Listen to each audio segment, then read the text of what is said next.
the most unhinged basketball player I think I've ever seen. And I seen this video because I was talking about I'm gonna do some Kevin Garnett trash talking stories because he was a madman out there on the court for real when it came to trash talking. He didn't talk trash like Larry Bird and Kobe Bryant, where they kind of told you what they were gonna do and then did it. He was just a actually unhinged maniac on the basketball court. But um forgot what I was gonna say. But anyway, we're gonna get right off into this, man. If I remember, I will. Make sure y'all like, comment, subscribe. Let's do this. Kevin Garnett was one of the most unusual superstars in NBA history. He was the only star to drop down on all fours and bark at opposing players. He was the only one to headbutt the basket before each game. KG made teammates cry, he cursed like crazy, and his trash talking had no limits. KG talked the most by far. We was on the free throw line. I smell blood. My job is to stop you. So I don't anticipate you liking me. I don't anticipate you trying to be my friend because I'm. Yeah, and I think Kobe had a lot of respect for Kevin Garnett for this mindset too. Like if you go back and watch the finals and shit where it's Celtics versus Lakers, there was a lot of mutual respect between some of the Lakers and some of the Celtics for like he had the same crazy mindset that Kobe did. He talked shit in a different way than Kobe did. Kobe wasn't out there fucking, but Kevin Garnett every night was out there yelling, "Bitch ass motherfucker, you can't hold me." Like just screaming the most outrageous shit, cussing, all types of shit. I'm not trying to be your friend. Like the time he called Charlie Villanueva a cancer patient, comparing Carmelo Anthony's wife to Honey Nut Cheerios, and wishing Tim Duncan a happy Mother's Day, knowing that his mother had passed away. That's savage. I'm the silverback on this mother.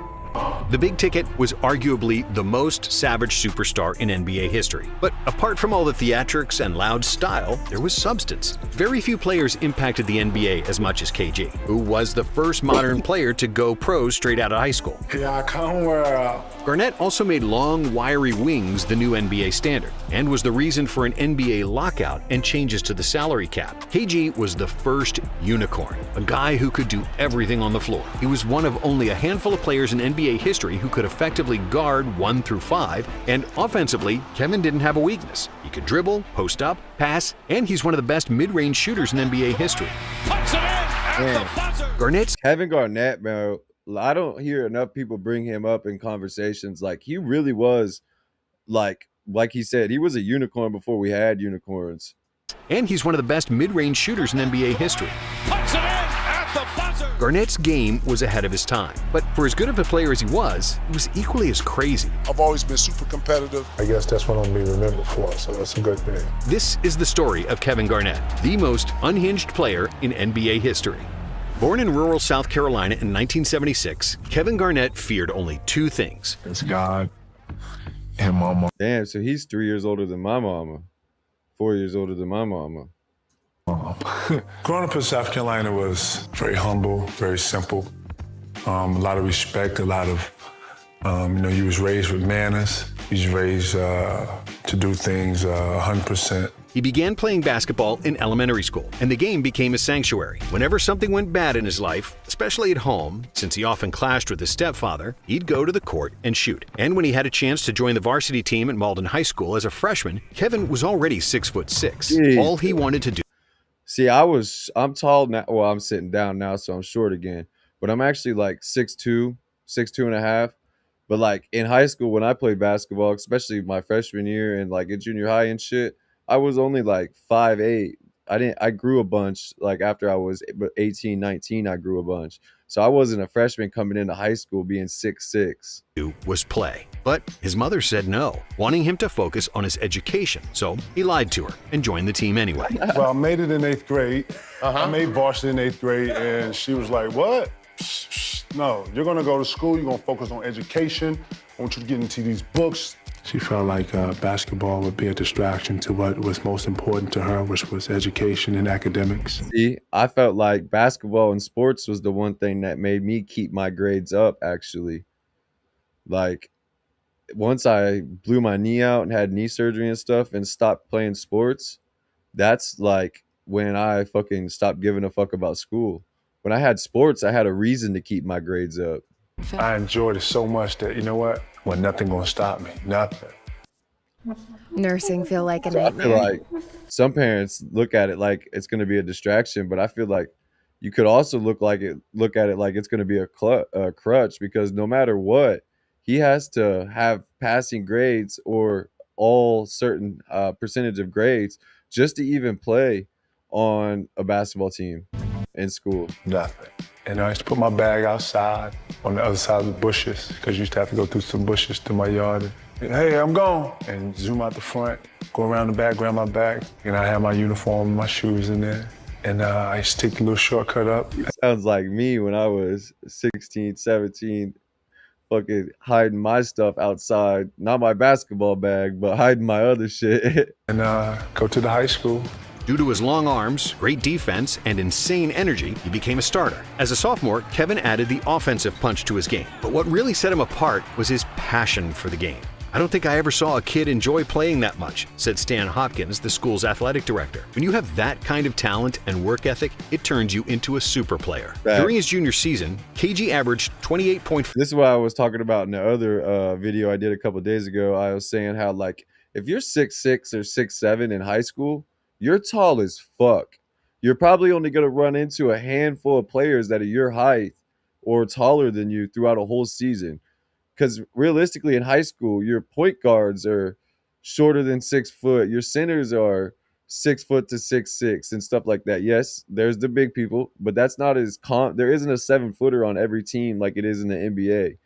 Your power forwards and your small forwards and stuff, a lot of them, you know what I mean, are people that are playing centers in high school and stuff because they're the tallest. 5 points and 18.5 rebounds, and he became a local celebrity in his hometown. However, the inevitable happened. Kevin's mother found out he was playing, and Kevin feared it would be the end of his career. My mother was a beautician, and one of the girls who I go to school with came in and got her hair done and was like, yo, I gotta hurry up and get my hair done. I'm going to see Kevin play tonight. She's like, what? She's like, yeah, I'm going to see Kevin. You don't know, girl, Kevin's good. You ain't see your son? She's like, Kevin who? She's like, your son. And I'll never forget, I was in the layup line, kind of landed up, and it was just a typical another night against a rival, and it was a big night. And my mom walked in, my little sister, and I just almost pooped on myself.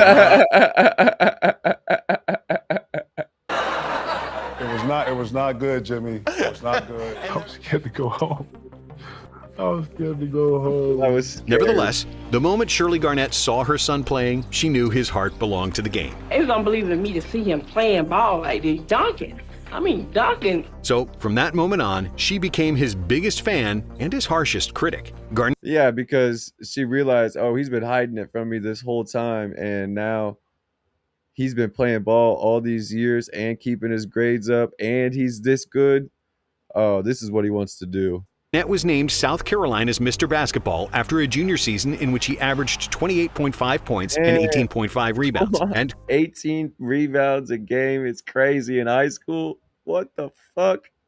college recruiting letters started rolling in. But then another incident threatened to destroy his basketball future. It was last day of school for seniors. So on this certain day, seniors got this thing where at the end of the year, they're seniors, they about to graduate. Whoever they got problems with, they go find this person and, they get it on. And the only thing I can remember hearing is my mom's voice like, don't get caught in the wrong place at the wrong time. Even though he was just a bystander at a school fight, Garnett and 4 others were charged with second-degree public lynching. But after going through a pretrial intervention program for first-time offenders... Public lynching? What? The charges were dropped. Isn't lynching like when you hang somebody?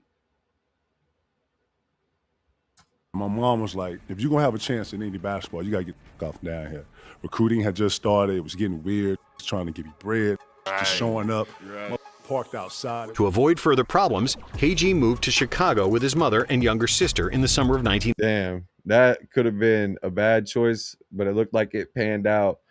Trying to avoid trouble, but as soon as you get out away from your hometown and you don't know nobody, you can, or where you're from and you don't know nobody, you can stay out of trouble. But going to Chicago to stay out of trouble is a wild choice. I'm not gonna lie. 94, joining the Farragut Academy. There, the already super talented Garnett further improved his skills and got on the map of every scout in America. I was in a very, very hectic and traumatic recruiting debacle. Like colleges was coming, doing crazy shit. This is when I'm first interacting with money, big bags of bread. Like He led the Farragut Academy to a 28-2 record with 25.2 points, 17.9 rebounds, 6.7 assists, and 6.5 blocks on 67% shooting. He was named the National High School Player of the Year. That's absurd. Look at them And numbers. 6.5 blocks. 25 points a game, almost 18 points a rebound, almost 7 blocks a game, 7 rebounds a game, 18 rebounds a game, and 25 points in high school. Them are crazy numbers. 25, 6, and 6 alone is crazy, but 17 rebounds. On 67% shooting. He was named the National High School Player of the Year by USA Today, the Illinois Mr. Basketball, and the MVP of the McDonald's All-American Game. His speed, agility, athleticism, and ball handling were mesmerizing for a 6'11" forward. And with an enormous 7'5" wingspan, Kevin looked like an alien on the court. He was also tough as nails, and his passion for the game could be seen from afar. Chicago shaped me as a player. I went to all the best courts, places where you're not afraid of losing basketball, but life. No one got fouls. In those circumstances, That's facts, man. Some of the just outside courts or rec center, like we ain't doing all that bullshit unless you really get fouled hard, like really hard. You know what I mean? We ain't doing all that bullshit, bro. Even as a kid, bro, we wasn't doing all that shit, bro. Like, quit calling fouls, play through it. I realized for the first time that there is no mercy on the court and that you have to be a beast. Yes. Kevin proved he could play with the best, including NBA players like Scottie Pippen. Now remember this, my homeboy came up there and said, man, let's go down to the multiplex, man. Talked me into it, and I went down there, and Mike Jordan was playing. So as soon as we get in there, Mike, like, hit the glass, like, let the big fella in. I was like, me? I was like, yo, throw my shoes, yo, throw my shoes. And then he was like, yeah, you guard Scotty. Okay, then it just got real quick. And I was like, Oh shit, Michael was like, let the big fella in. And Scotty called it like, and when he clapped, the echo in the room, he shot a big long. I remember watching the shot, and I was like, dang, he shot this so far. I was like, and then he just started talking right away. Yeah. Man, when I saw his face, I was like, and just my natural reaction, I called for it. MJ threw that motherfucker. Took a couple steps, and I just remember launching, I hit it. Boom! Man, my hit, dog. I thought I had won the championship. Look, I was so gassed, I jumped, so I don't know. Yeah, can you imagine being a high school kid just going to the multi-complex to play some ball and Scottie Pippen and Michael Jordan are like, come on. And you just hit a jump shot on Scottie Pippen from a pass from Michael Jordan. What you think this is? He's like, what? And he shot me the ball. I shot him back. He pushed up. I had these kill you in here. Game over. George was like, young fella, I love you, young fella. Yeah. But he got the fuck out of there. I looked up, now the whole run up. He's in Chicago. He said, these motherfuckers kill you in here. He's like, I had fucked the whole run up. Bro, that's wild, bro. Yeah. Scotty was like, yeah, I'm out. Fuck that. I'm an NBA player. I ain't beefing with no 17-year-old fucking kid saying he gonna have everybody up in this bitch killed. Michael Jordan, I love you, young fella. What the fuck, bro? That's a crazy story. Holding his own against one of the best players in the world. I've never heard that story before. I've heard a lot of Kevin Garnett stories. I've never heard that one before. Kevin didn't want to go straight to the NBA, as the last person to join the league from high school was Moses Malone and Darryl Dawkins in 1975. However, playing in Chicago, Kevin caught the eye of several NBA players, including Isaiah Thomas. In the corner over there, I saw a purple jacket and some feet. And I hear somebody go, I see you, Lord, okay, I see you. And there was Isaiah Thomas. He was like, okay, Lord, I see you over there. You about to fight Scotty, your boy, you tripping, boy. Boy, you know what your boy, you about to saw you play out here. You know you can go to the NBA. Boy, you can play in the league right now. And when he said that, dog, the world stopped. I bet one of the greatest point guards ever just said, bro, you can come to the league right now. You're 17 years old. Speaking with Isaiah, Kevin knew that he had what it took to play with the big boys. And after a subsequent meeting with Nike's famous executive, Sonny Vaccaro, who told him that even if he screws up in the NBA, that he'd still be a top 10 pick and still earn $15 million, Garnett's mind was set. Oh, man. He was like, even if I don't make it, I'm not a starter. even if I just, you know what I mean, get kicked out of the league in 3 or 4 years. He's like, I could go make $15 million right now and provide for my family for the rest of their life. Done. As you all know, on May 10th, I declared myself eligible for the NBA draft. I made my decision to declare myself for the draft to keep all my options open. When he was supposed to decide on an agent, KG was 7 hours late to a meeting on purpose. Many agents called me, played games, and made promises. Now it's my turn. I'm the one playing the game. I'm a player, not them. I don't let them have an advantage over me. I'd rather kill you than let you have an advantage over me. That was That's smart, though, low-key, because he wanted to stick around and see which ones were going to wait on him. Because the ones that were going to wait on him were the ones that were serious. Garnett's mindset on and off the court. Kill or be killed. The agent who didn't mind his tardiness was Eric Fleischer. And look, it worked. Fleischer who set up a workout in front of 13 teams that had lottery picks for the 1995 draft. But even though there was a lot of hype around Garnett, some people weren't convinced, not believing that a high school kid could compete at the highest level. I heard Pat Riley, okay, goddamn, what the are we doing here? Goddamn, we're here in Washington, high school guy. What the is this? So I hear, so all the little minions laughed. I took everything personal, man. You know what I'm saying? I took everything personal. So I was like, oh, word, okay. Nigga came to the workout, knew he was gonna see a high school kid, but he don't know why he here. So I played with that, like, that was just steaming. I told you in the stream I just did, bro, Kevin Garnett was out there just grunting, angry, 24/7. But when the workout started, everyone's jaw dropped to the floor. Until that day, no one had ever seen anything quite like him. Nearly 7 foot tall, barefoot, with the wingspan of a stretch limo, Garnett ran like a cheetah and leaped like a gazelle. KG looked like a center, but moved like a point guard. He was a big man who could rise to defend the rim, grab the rebound, lead the fast break, and dunk at the other end. And then there was the intensity. Garnett did every drill at full speed, dunking the ball like he wanted to tear down the rim, puffing and puffing throughout the entire workout. Yeah. I want to see the jumping, all this. So I was dunking it, or trying to didn't even have to dunk it this many times, but I was dunking. He don't know why he in here, huh? He don't know why he in here. Said he don't know why he ain't here, huh? Okay, that's enough. Dunk them. Timberwolves general manager Kevin McHale and head coach Flip Saunders were mesmerized. This kid is fantastic. His energy is something I haven't seen before. We are taking him in the first round. We went with the idea, there were 4 great players in that draft. KG was the high school player, which is kind of an unknown. So we kind of went into seeing KG work out, telling people we're going to take this high school kid at number 5, thinking that maybe we'll kind of spur some interest and someone will gamble on him above us and we'll get one of those other 4 players. And so after we watched him work out for 5 minutes, we looked at each other and we just said, we better hope he's here at number 5. After the first workout, I knew I had something. After the second workout, I knew I was getting picked. 4 teams passed on Garnett, but he was selected with the 5th pick by the Timberwolves, becoming the first. They were trying to psych people out, being like, yeah, maybe somebody else will pick him if they know we're going to pick him. But then they watched him work out and they're like, nah, we better just hope he's there still. We want his ass.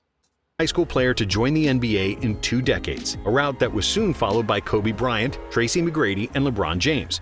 Which I think should still be allowed. I think they need to stop that dumbass rule. If somebody's good enough to come in from high school to play in the NBA, then we should let them. A total of 39 high school players joined the NBA between 1995 and 2005. Kevin Garnett did what hadn't been done in a generation. He went straight from high school to the NBA.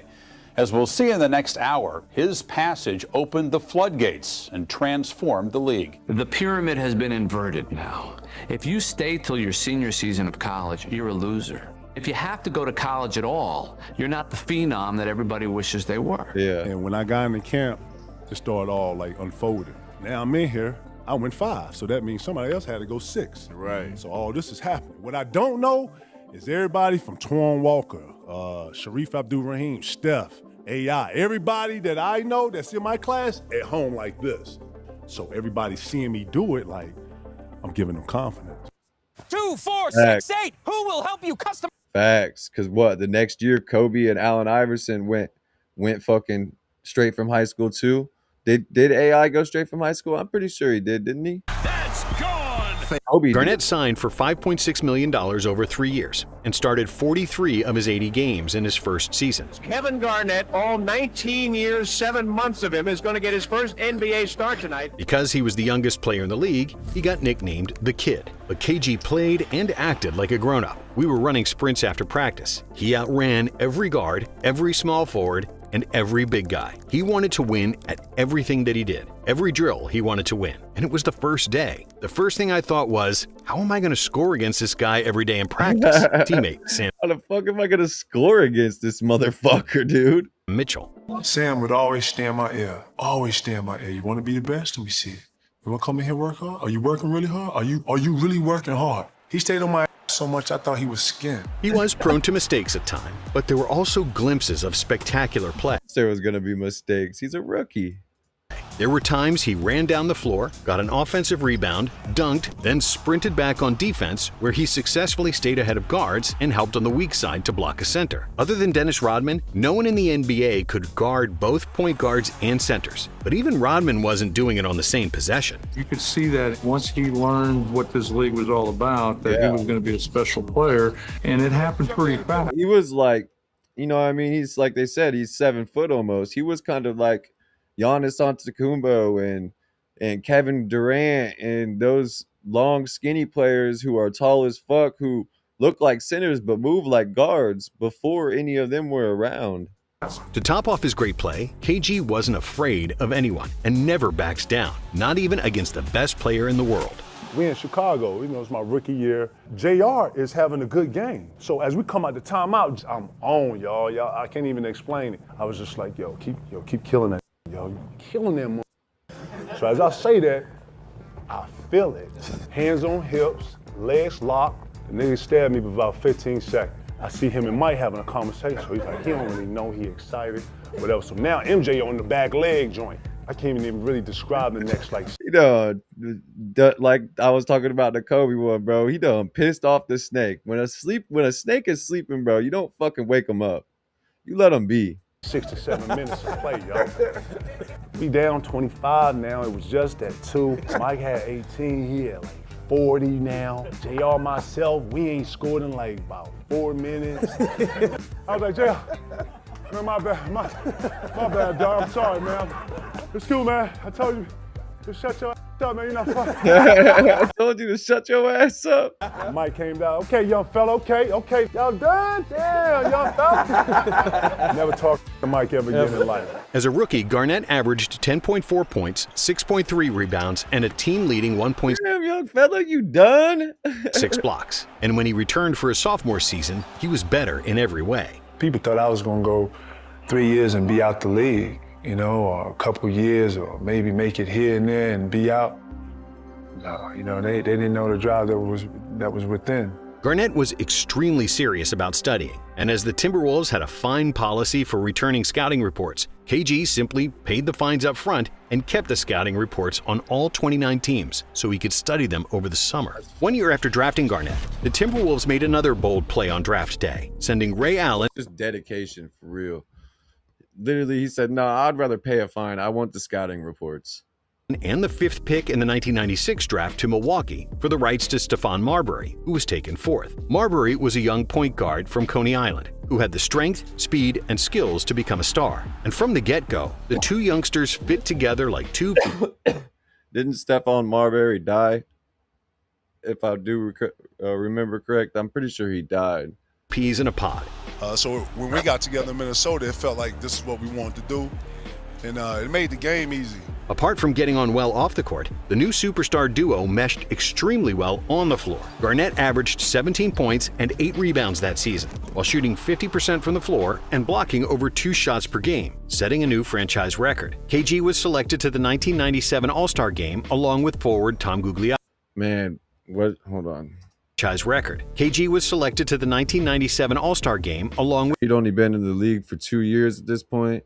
This would have been the same year that Kobe was, because Kobe got into the All-Star game in 1997 or 1998 too, I wonder if this was the same year. With forward Tom Gugliotta, the first two Timberwolves with that honor, while Marbury averaged 16 points and 8 rebounds, finishing second in Rookie of the Year voting. You know, we play together and we love each other off and on the court, you know, so y'all have to excuse my grammar. It's a little wreck right now. Man, we pound each other in practice, but we love each other and we come out and we play together. And I think that's the #1 key right there, baby. KG, Marbury, and I Gugliotta. wonder how many teammates over the years KG made cry.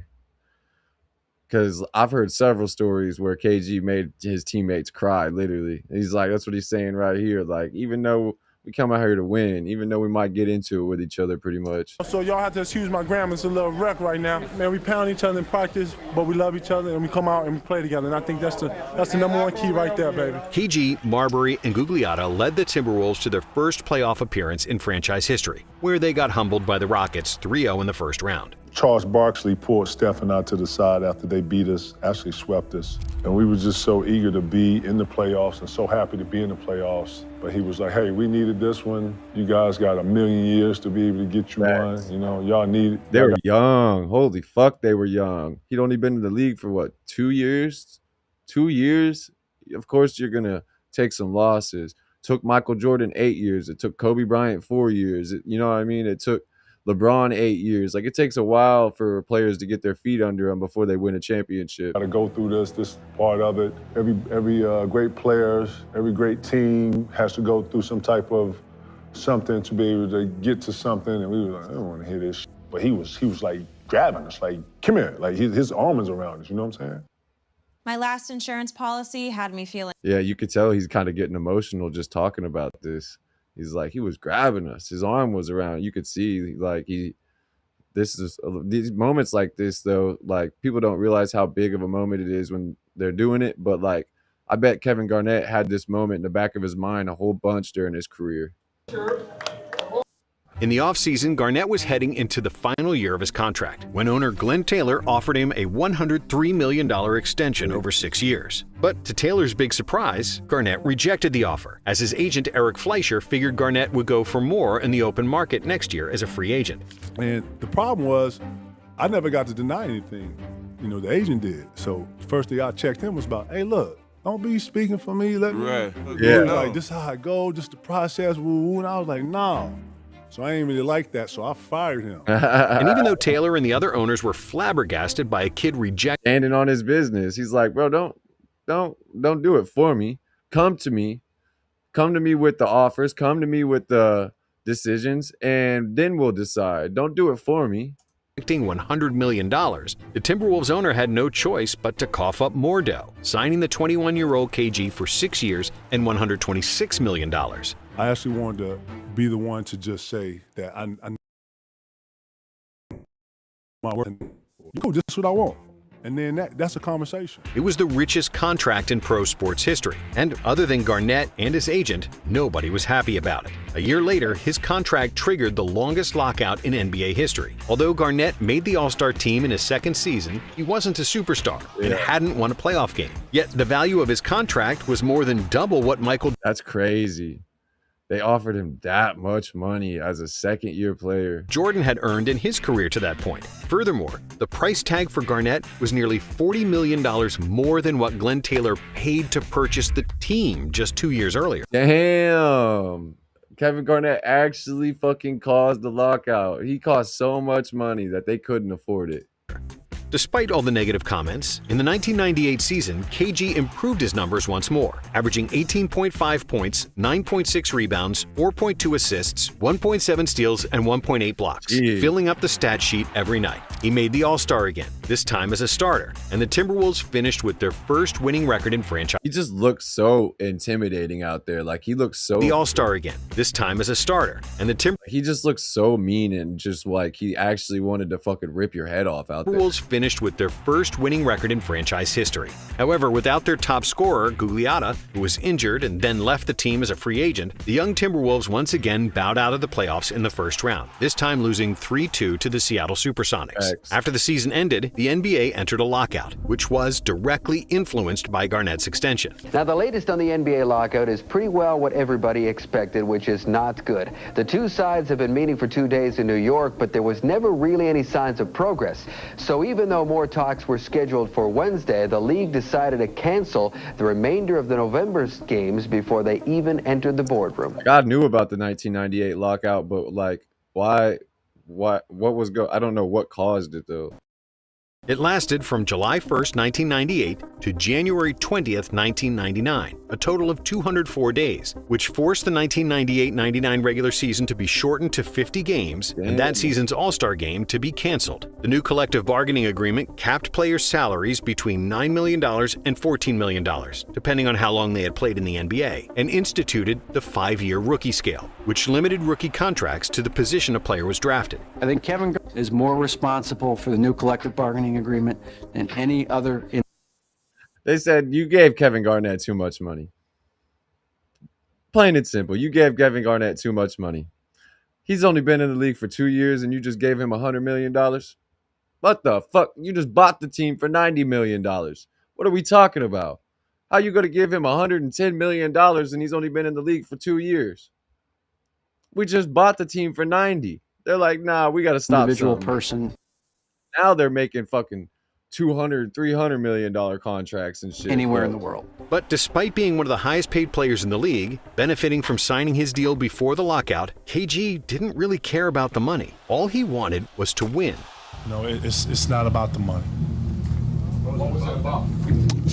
Well, I mean, if it was about the money, then obviously I would have told Eric, save your time, and the Timberwolves out at the same time, save your time, and I'd have tried the free agent market next year. However, his running mate Stephon Marbury didn't feel the same way. Under the NBA's new labor deal, the most Marbury could earn was $71 million over 6 years. When the big contract goes to Kevin, and you've got a brooding sibling, in this case, Stephon Marbury. You're making $76 million still.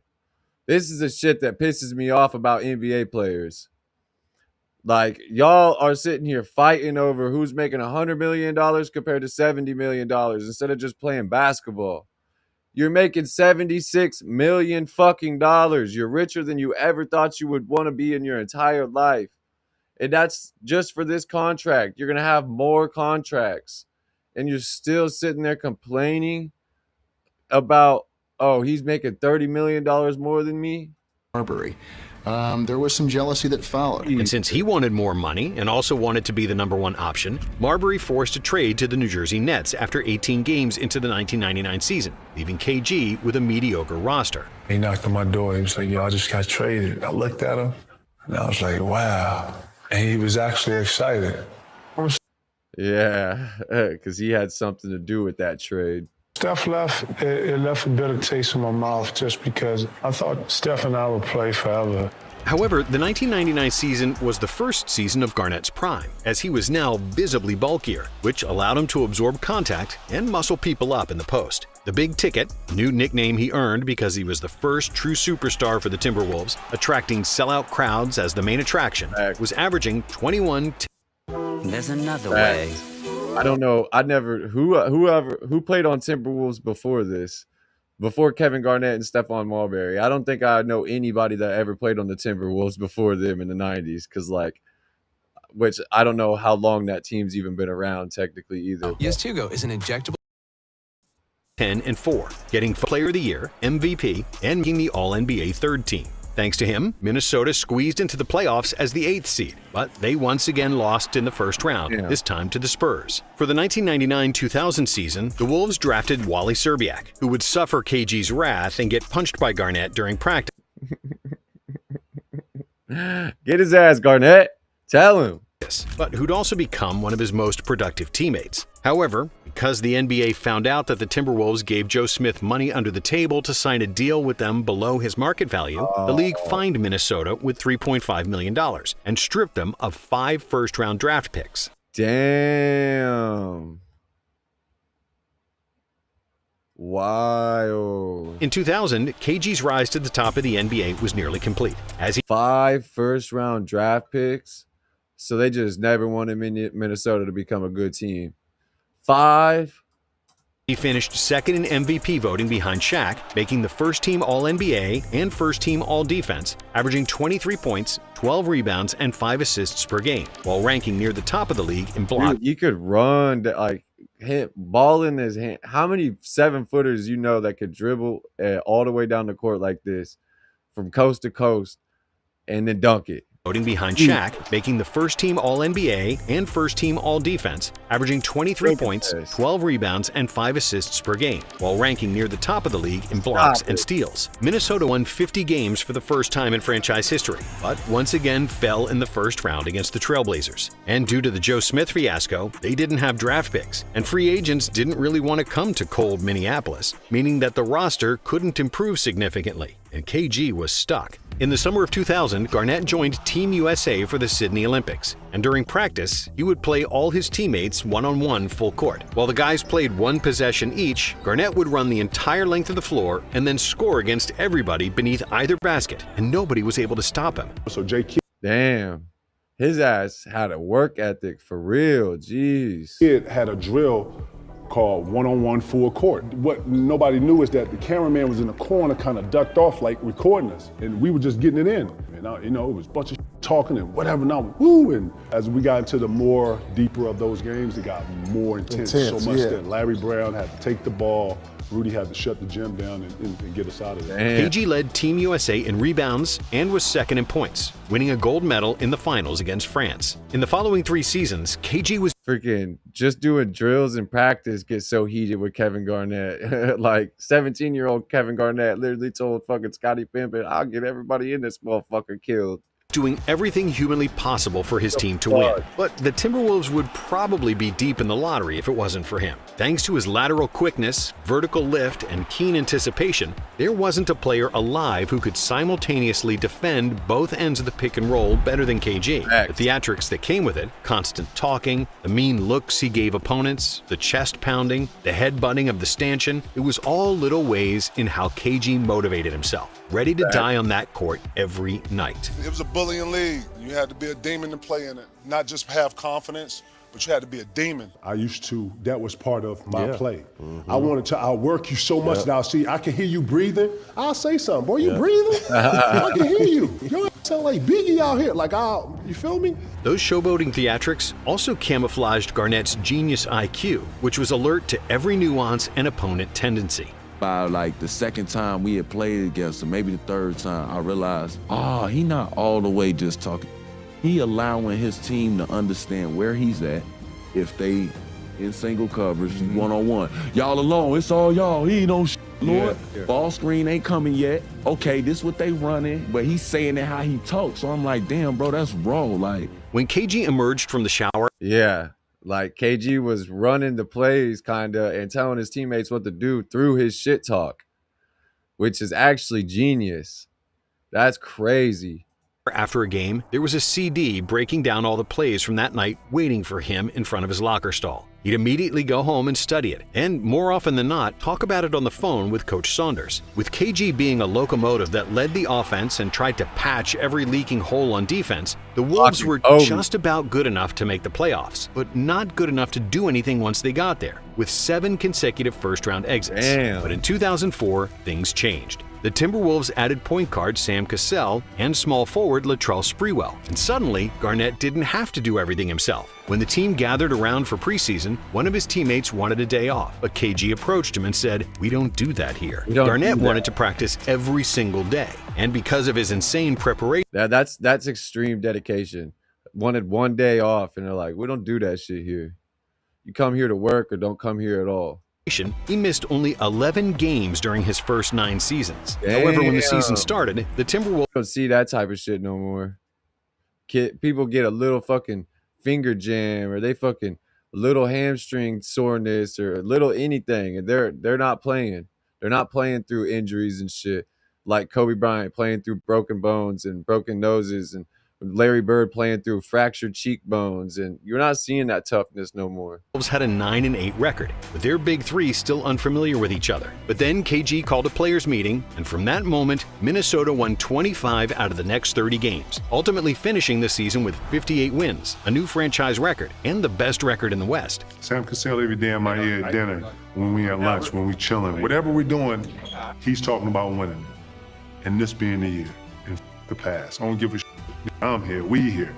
That's the first time I really felt like, wow, I'm gonna have a chance to go to the final. Having that kind of insurance with those two guys, I actually felt like I had a chance to actually, if we would have went a couple more years with that. All you need is that one person to put the pieces together on a team, and you can have the same team a year prior without one person that might only win 30 games.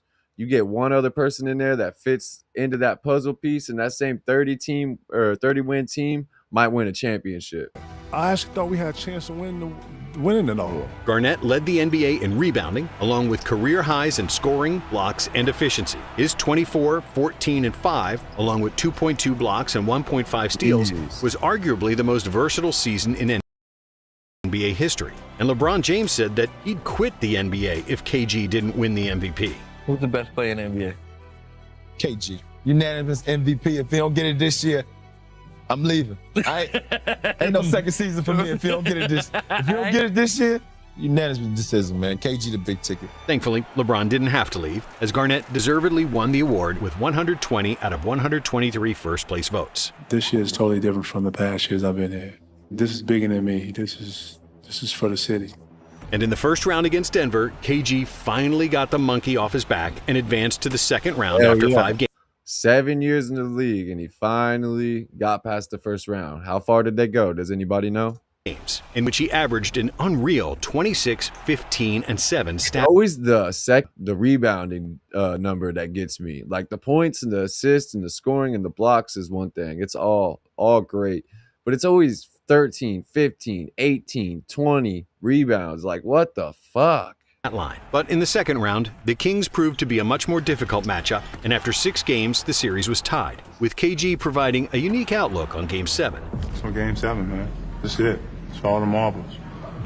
I'm sitting in the house, I'm loading up the pump, I'm loading up the Uzi, I got a couple of M16s, a couple 9s, I got a couple joints with some silencers on them. I'm just loading up clips, a couple grenades, got a missile launcher with a couple, missiles. I'm ready for war. Back. He said I got a couple fucking rocket launcher, missile launchers. I'm loaded up with missiles. I got a couple grenades. What the fuck? I'm ready for war. And crush them into a flavor. He backed his words up, finishing with 32 points, 21 rebounds, 5 blocks, and 4 steals. See, that's an insane stat line. Finishing with 32 points, 21 rebounds, 5 blocks, and 4 steals. Garnett scored 21 of Minnesota's final 32 points, including 13 straight in the fourth quarter, highlighted by a tough three-pointer as the shot clock expired to put Minnesota up 7 with fewer than 4 minutes to play. That is a 7-footer, y'all. That is a 7-footer. Clock expired to put Minnesota up 7 with fewer than 4 minutes to play. Stop it. The Timberwolves survived a late Sacramento rally to win 83-80 and advance to the conference finals against the Lakers. It feels great to win. They lost to the Lakers this year because Lakers lost the championship this year. Especially on my birthday. 7 years I've been knocked out, and now we're going to the Western Conference Finals. I feel pretty good. Garnett was ready to win it all that season, but what he lacked was luck. Sam Cassell injured his hip against the Kings and appeared in only 64 minutes of the series against the Lakers. With reserve point guard Troy Hudson also injured, it was Garnett who actually played the point for the Timberwolves. What?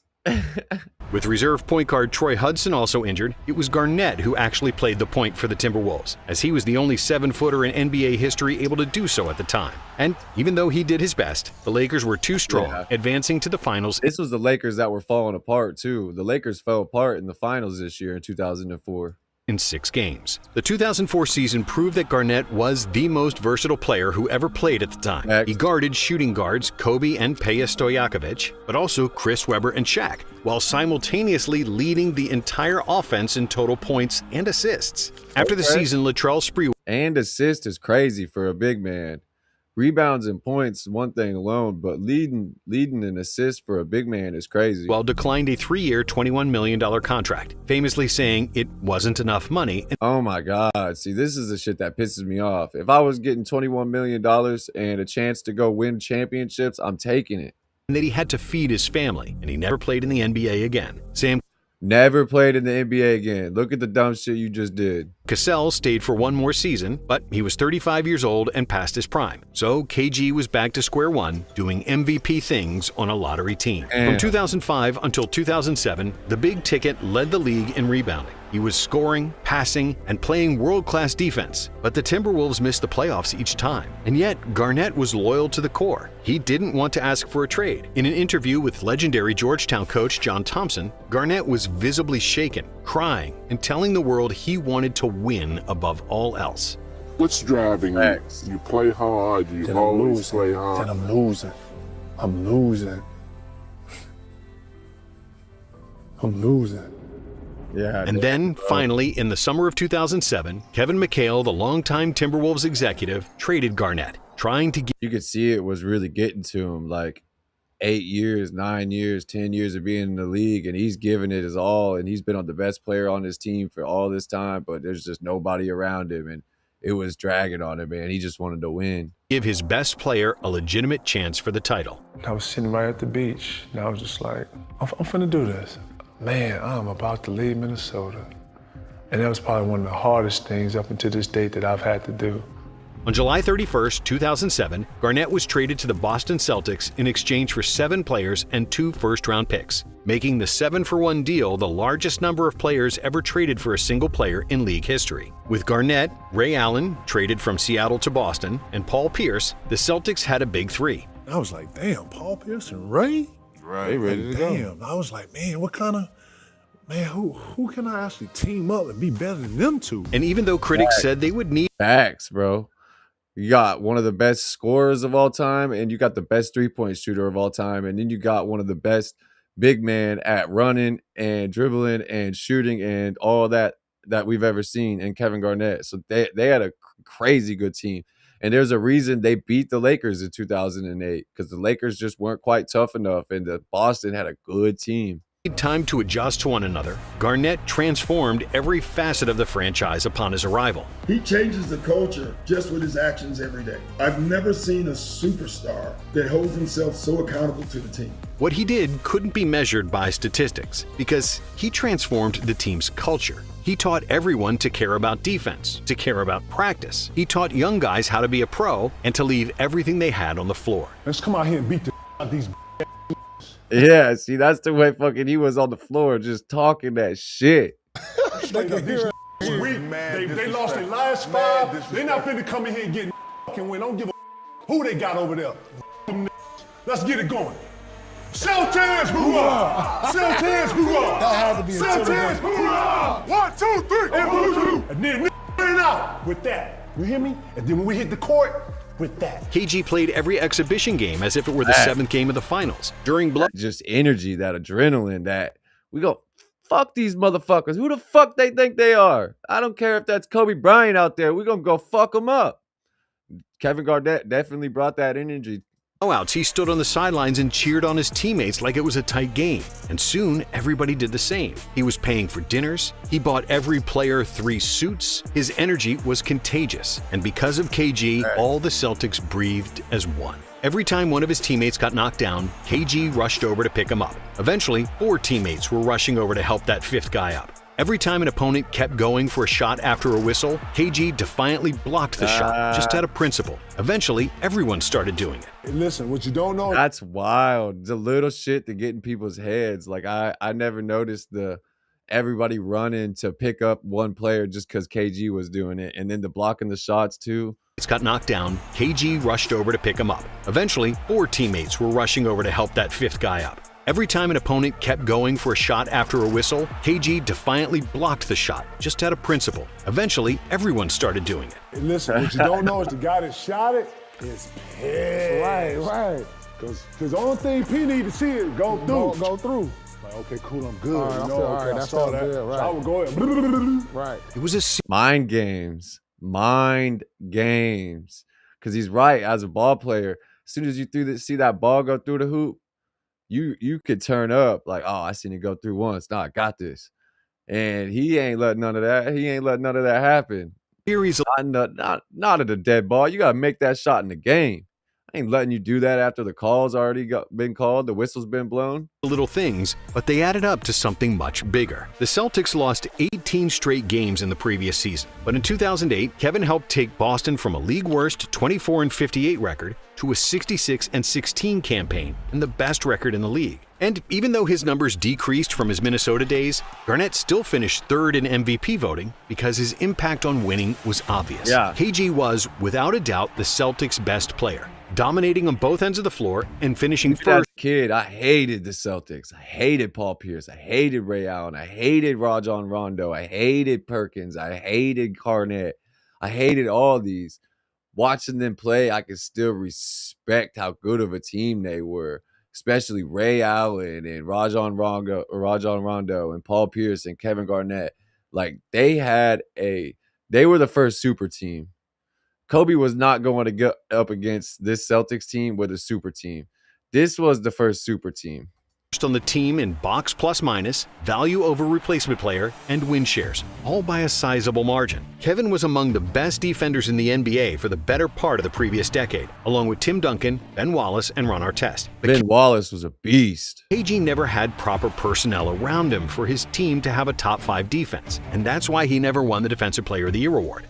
But finally, during the 2008 season, the Celtics finished first in defensive rating. Hell The yeah. Big Ticket deservingly won the Defensive Player of the Year, something he should have won at least 2 or 3 times earlier. Definitely. With some of them rebounding and steals and blocks numbers and shit, he should have won Defensive Player of the Year a whole bunch of times in his career.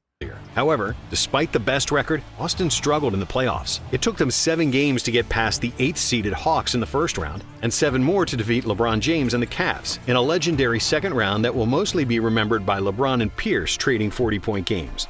This summer at Sonic, See, take I a trip with the wasn't tropical watching. heat I wasn't watching that side of the playoffs that year because I was watching the Lakers. We were coming, you know what I mean? We were about to meet Boston in the finals. Lasting 4 hours or In the conference finals, Boston defeated Detroit in 6 games to reach the NBA Finals, with KG leading the Celtics in scoring and rebounding in all 3 series. Domination. That's what you should expect. To the final. Say no vacation. We're going out here to get us some wins, all right? Y'all hear what I'm saying? You know what we're going to LA for. Keep that in mind now, straight up. In the finals against the Lakers, Pierce grabbed the spotlight with the wheelchair game, while Ray Allen broke the finals record for most made threes. I don't know what wheelchair gate is. This man's went out and got rolled out of the game in a wheelchair because he didn't want to admit that he had to take a shit. Pierce grabbed the spotlight with the wheelchair game, while Ray Allen broke the finals record for most made threes in a game. After 5 games, Boston had a 3-2 lead, and in the deciding game, KG took over. Garnett aggressive, looking for a shot early, gets inside, and the finish. He scored a game-high 26 points, 14 rebounds, with 4 assists and 3 steals, as the Celtics blew the Lakers out 131-92 to win their 17th NBA championship. Man, I was heartbroken as a little kid watching my Lakers get beat by this team. And even though Paul Pierce won the finals MVP, KG was the best and most important player during the playoffs, proving that anything's possible. Anything's possible.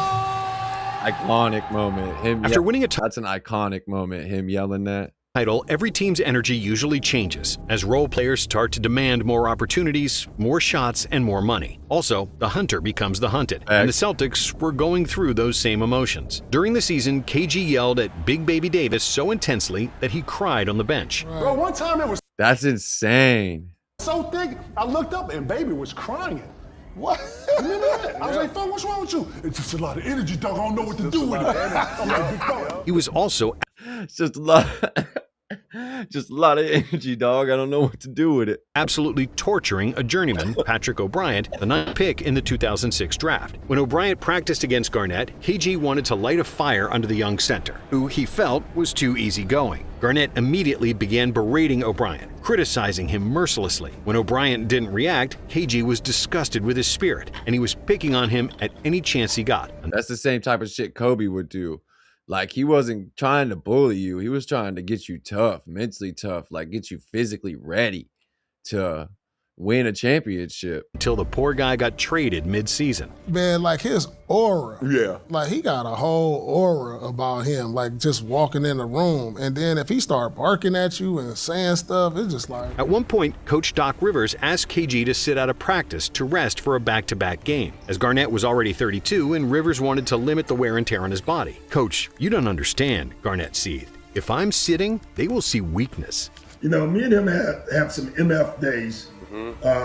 Facts. I miss the times where players played like this, where no matter what was going on, like unless you're seriously injured, like get your ass out there and play. Because I would try to take him out of practice, and he didn't want to come out of practice. No, he used to mumble, crazy stuff like. Man, Doc Rivers was like, Kevin, sit down. You gotta give babies the roles, and I would be here like, make me sit down. Who want it? Warriors don't come out of practice. Warriors don't come out of practice. I was like, all right, Warrior, well, you just got to sit down right now. But Rivers wasn't insane, bro. Warriors don't come out of practice. Going to let KG participate. So what did Garnett do? He would track the movements of power forward Leon Powell, the player who had replaced him in the lineup. As Powell pivoted, so did Garnett. As Powell leaped to grab a defensive rebound, Garnett launched himself to corral an imaginary ball. Eventually, imaginary ball is crazy. The dude's a fucking sicko. Rivers was forced to cancel the entire practice because of Garnett, whose drive often flirted with craziness. Before every game, KG would go. It was craziness. Grabbing imaginary basketballs as somebody else is shooting is insane. Into a trance, and nobody could talk to him because in his mind, he was getting ready for war. If you're going to be anything in this league, you got to have an edge. There's no room for soft. There's no room for a person who's going to get around. Hell yeah, I'm trying to gain an advantage out here. Can't handle it, get off the court. But despite some inner turmoil, Garnett wasn't going to let his team get complacent. And in the 2009 season, the Celtics had won 62 games, with the second best net rating in the league. However, towards the end of the regular season, KG injured his knee, and his season was over. Without their best player, Boston lost in the second round against Orlando. I never knew that's why they didn't make it to the 2008 finals.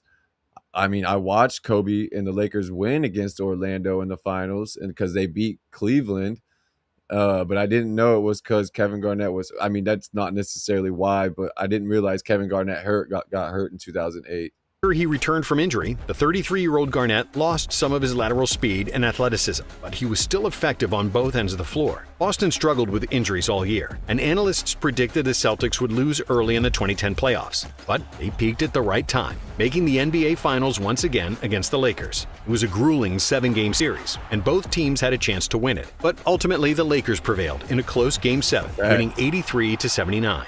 This season marked the end of Garnett's prime, and even though the Celtics came close to another finals appearance in 2012, LeBron James firmly said no, and Boston's Big Three fell apart. After a short stint in Brooklyn, Garnett returned to Minnesota, where he finished his career in 2016. I didn't know that he went back to Minnesota to finish his career. I didn't know that. Academy High School! It sucks that he only got one championship in his life.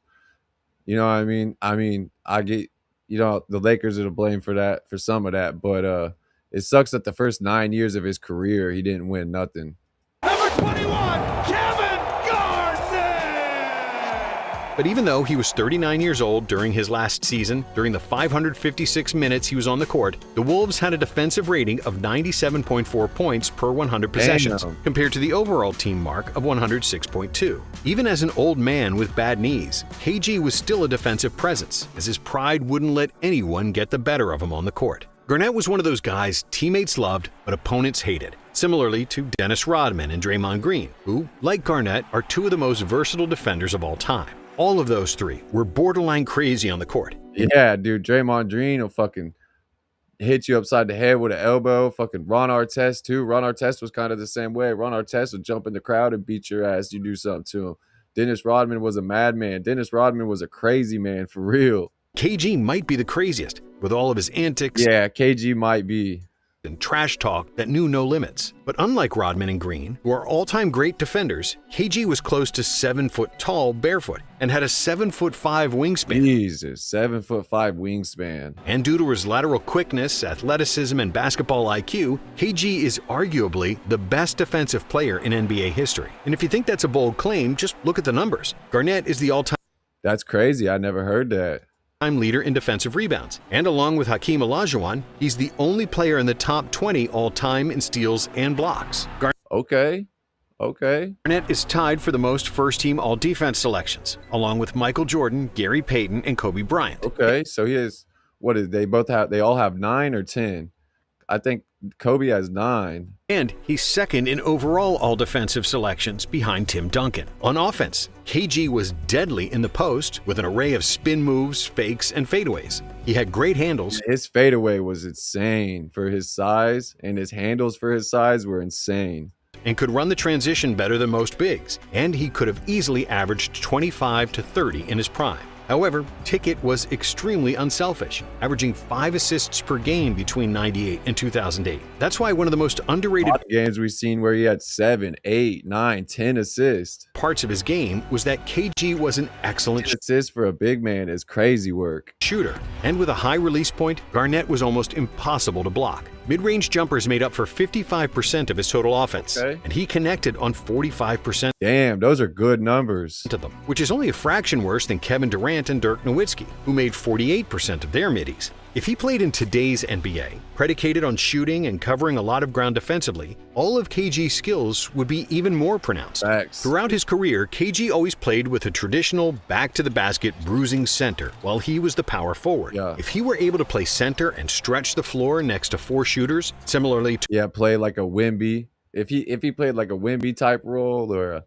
a Giannis type role, or dude, in today's league, he would have been a beast. To what Draymond Green played in Golden State, his talents would be utilized even better. But even though his game was ahead of his time, the fact that three-pointers were an afterthought during his prime and that his stats are not eye-popping because he played on bad teams during the slowest pace in NBA history, KG made his mark as one of the best players of all time. Yeah, for sure. For sure. Damn, this documentary was good. If Garnett had been drafted by a more capable franchise, like Tim Duncan, for example, maybe it would be Kevin and not Tim to be called. He got drafted to the Celtics right away.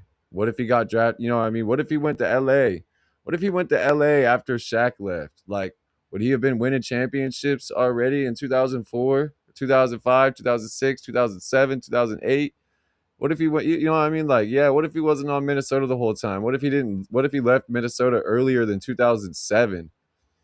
The greatest power forward of all time. And even though Garnett only won 1 title and is never considered among the top 10 or even 20 best players ever, by sheer talent alone, Garnett belongs in that conversation. Thank you for watching. And if you like this video, we have another one for you. I don't necessarily agree that he belongs in the top 10 of best players of all time, but he's definitely one of a kind. He was definitely a unicorn before we had a unicorn. And like we said, if his situations were different, if he had a team around him, or if he went to a different team or some, are we talking about 5-time champion Kevin Garnett instead of 1-time champion Kevin Garnett? You never know, you know what I mean? So, man, let me know if you guys like this one. Drop some links below on some other videos you guys want me to react to and everything. Man, it's still live checking out. Make sure